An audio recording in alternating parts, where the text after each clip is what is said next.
नमस्कार, सर्वांचे स्वागत आहे इलेक्ट्रिशियन ट्रेडच्या या मॉड्यूलमध्ये. आजच्या प्रात्यक्षिकात 3 मोटर्सच्या सिक्वेन्शियल कंट्रोलसाठी कंट्रोल कॅबिनेटचे design, layout, control elements assemble करणे आणि वायरिंग ॲक्सेसरीज बद्दल जाणून घेऊ.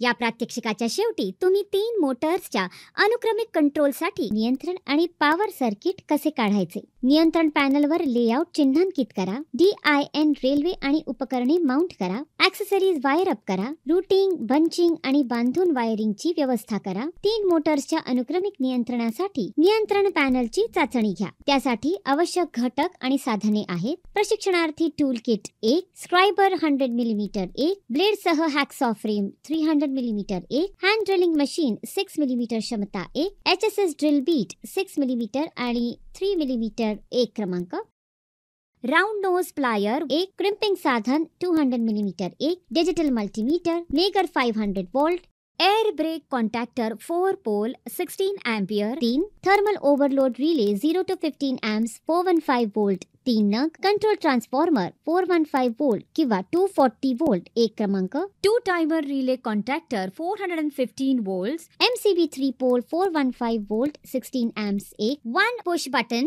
लाल हिरवे प्रत्येकी 1, धारकासह सूचक दिवा 7 नग, मर्यादा स्विच 2 नग, वाहकसह fuse base 9, MCB 2 pole 4 amps 1, MCB single pole 2 amps 1 क्रमांक, raceways 2 millimetre, wire clip 10, DIN rail G channel 1 millimetre, 1.5 square mm copper cable 660 volt आवश्यक म्हणून, टर्मिनल कनेक्टर आवश्यक म्हणून, वायर फेरूल आवश्यक, ग्रॉमेट्स आवश्यक, लक किंवा थंबल आवश्यक, केबल बंधनकारक पट्ट्या आणि बटणे आवश्यक, नायलॉन केबल संबंध आवश्यक, मिश्रित आकाराचे बोल्ट आणि नट आवश्यक. प्रयोग सुरू करण्यापूर्वी 3 मोटरचे सिक्वेन्शियल नियंत्रण समजून घेऊ. अनुक्रमिक नियंत्रणाचा उद्देश एक पूर्वनिर्धारित काम राखणे आहे, ज्यामध्ये मोटर सुरू किंवा थांबवल्या जातात. या अनुक्रमिक नियंत्रणामध्ये आम्ही ऑन डिले टायमर वापरतो, जो कोणत्याही म्युच्युअल हस्तक्षेपाशिवाय स्वयंचलितपणे कार्य करतो. हे मॅन्युअल ऑपरेशनची आवश्यकता काढून टाकते. स्वयंचलित अनुक्रमिक नियंत्रण सध्या करण्यासाठी टायमर नियंत्रण ही सर्वोत्तम आणि सर्वात सोपी पद्धत बनवते. विकसित करा 3 मोटर्सच्या अनुक्रमिक नियंत्रणासाठी नियंत्रण आणि पॉवर सर्किट. नियंत्रण आणि पॉवर सर्किट आकृती काढा. 3 मोटर्सच्या अनुक्रमिक नियंत्रणाच्या नियंत्रण सर्किटच्या या योजनाबद्ध आकृतीमध्ये 1, L1, L4, L5, L6 ही चिन्हे दिवे दर्शवत असल्याचे दर्शवतात. 2, C1, C2 capacitors, C1, C2, C3 हे रिले कॉन्ट्रॅक्टर्स सूचित करतात. 3 आणि T1, T2 टायमर रिले सूचित करते. येथे आम्ही ऑन डिले टाइमवर संपर्क वापरत आहोत. 4, OLR overload relay, overload currents पासून मोटरचे संरक्षण करण्यासाठी. 5 या घटकांचा वापर करून आम्ही 3 मोटर्सच्या अनुक्रमिक नियंत्रणासाठी एक नियंत्रण सर्किट तयार करणार आहोत. आता लेआउट काढू आणि कंट्रोल पॅनल मध्ये लेआउट चिन्हांकित करू. विकसित केलेल्या कंट्रोल सर्किट आकृतीनुसार 3 मोटर्सच्या अनुक्रमिक नियंत्रणासाठी लेआउट आकृती काढा. आवश्यक उपकरणे निवडा आणि तपासा. स्टील रूल आणि स्क्रायबर वापरा. नियंत्रण पॅनलच्या आत लेआउट चिन्हांकित करा. लेआउट नुसार DIN रेल्वे आणि रेस मार्क चिन्हांकित करा आणि कट करा. फिक्सिंग हॉल चिन्हांकित करा आणि मार्किंग नुसार आयसोलेटर,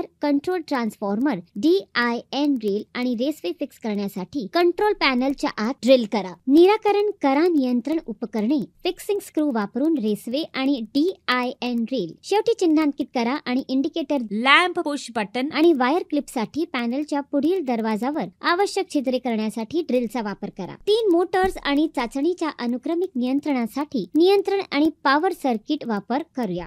लेआउट आकृतीनुसार कंट्रोल पॅनलवरील relay contactors, OLR, timer, push बटणे, लॅम्प्स आणि इतर ॲक्सेसरीज यासारख्या कंट्रोल ॲक्सेसरीजचे निराकरण करा. लेआउट नुसार केबल मोजा आणि कट करा. लेआउट नुसार टर्मिनलच्या दोन्ही टोकांवर फेरूल क्रमांक घाला. सहज मेंटेनन्स आणि दुरुस्तीसाठी काही अतिरिक्त लांबीच्या तारा, कॉम्पिटेटिव्ह रेसवे सोडा.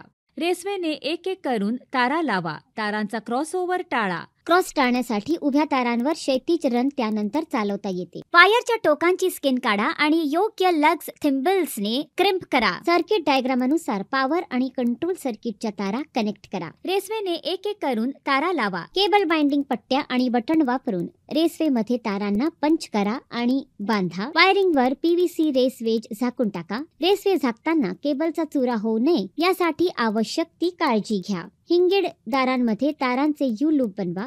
गुच्छ आणि दारांमध्ये केबल बांधा. पॅनलच्या दरवाजामध्ये केबल्स ठेवण्यासाठी योग्य ठिकाणी वायर क्लिप निश्चित करा. यू लूपने पॅनलच्या दरवाजाच्या हालचाली आणि बंद होण्यात अडथळा आणू नये. डायग्राम आणि टर्मिनल तपशिलानुसार इनकमिंग आणि आउटगोइंग टर्मिनल्स कनेक्ट करा. केबल्स मधील ताण टाळण्यासाठी ग्रॉमेट्स वापरा. अर्थ पॅनल, दरवाजा, कंट्रोल ट्रान्सफॉर्मर आणि मोटर. अर्थिंग वापरल्या गेल्या असतील तर सामान्य अर्थिंग टर्मिनल आणि पट्ट्या वापरा. पॅनलचे इन्सुलेशन प्रतिरोध मोजा. जर IR व्हॅल्यू 1 मेगा ओम पेक्षा कमी असेल तर योग्य उपचारात्मक कारवाई करा. मोटरच्या पूर्ण लोड करंटनुसार OLR सेट करा. 3 मोटर्सच्या अनुक्रमिक नियंत्रणासाठी नियंत्रण पॅनलची चाचणी घेण्यासाठी पर्याय. मोटरसाठी वायरिंग कनेक्शन योग्य आणि सुरक्षित असल्याची खात्री करा. वायरिंग आकृती प्रत्यक्ष वायरिंगशी जुळते असल्याचे तपासा. कंट्रोल पॅनलची पॉवर चालू करा आणि मोटरसाठी वीज पुरवठा स्वीकार्य श्रेणीमध्ये असल्याची खात्री करा. प्रथम फक्त कंट्रोल पॅनलचा कंट्रोल सर्किट पुरवठा चालू करा. डिफॉल्ट दिशेने मोटर 1 सुरू करण्यासाठी स्टार्ट बटन दाबा.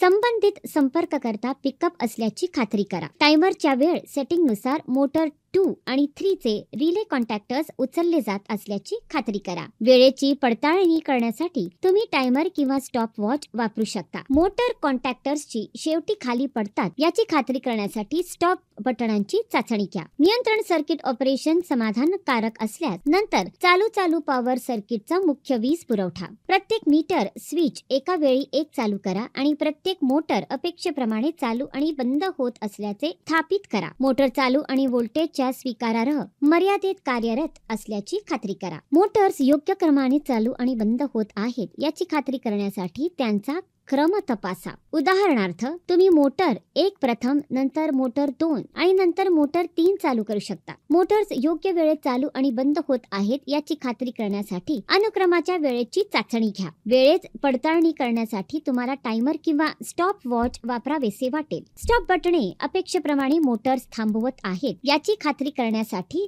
तपासा. शेवटी नियंत्रण पॅनल विश्वसनीयरित्या कार्य करत आहे याची खात्री करण्यासाठी चाचणी अनेक वेळा पुन्हा करा. मोटर्सच्या स्वयंचलित अनुक्रमिक नियंत्रणाचीही काही उदाहरणे आहेत. अन्न प्रक्रिया सुविधेमध्ये मिक्सिंग सिस्टमचे विविध घटक चालवण्यासाठी 3 मोटर्स वापरल्या जातात जे अंतिम उत्पादन तयार करण्यासाठी विविध घटकांचे मिश्रण करतात. प्रिंटिंग प्रेसमध्ये प्रिंटिंग प्रक्रियेदरम्यान पेपर फीड, शाईचा पुरवठा आणि रोलरची हालचाल नियंत्रित करण्यासाठी 3 मोटर्स वापरल्या जातात. या सेटअपमध्ये आपण पाहिले कंट्रोल पॅनलचा लेआउट कसा बनवायचा आणि नंतर 3 मोटर्सच्या अनुक्रमिक नियंत्रणासाठी नियंत्रण आणि पॉवर सर्किट कसे जोडायचे आणि 3 मोटर्सच्या अनुक्रमिक ऑपरेशनची चाचणी कशी करायची. या संकल्पना आगामी सत्रांमध्ये प्रगत विषयांच्या आकलनासाठी एक पाया म्हणून काम करतील. तुमचे लक्ष आणि सहभागाबद्दल धन्यवाद. पुढच्या सत्रात पुन्हा भेटू.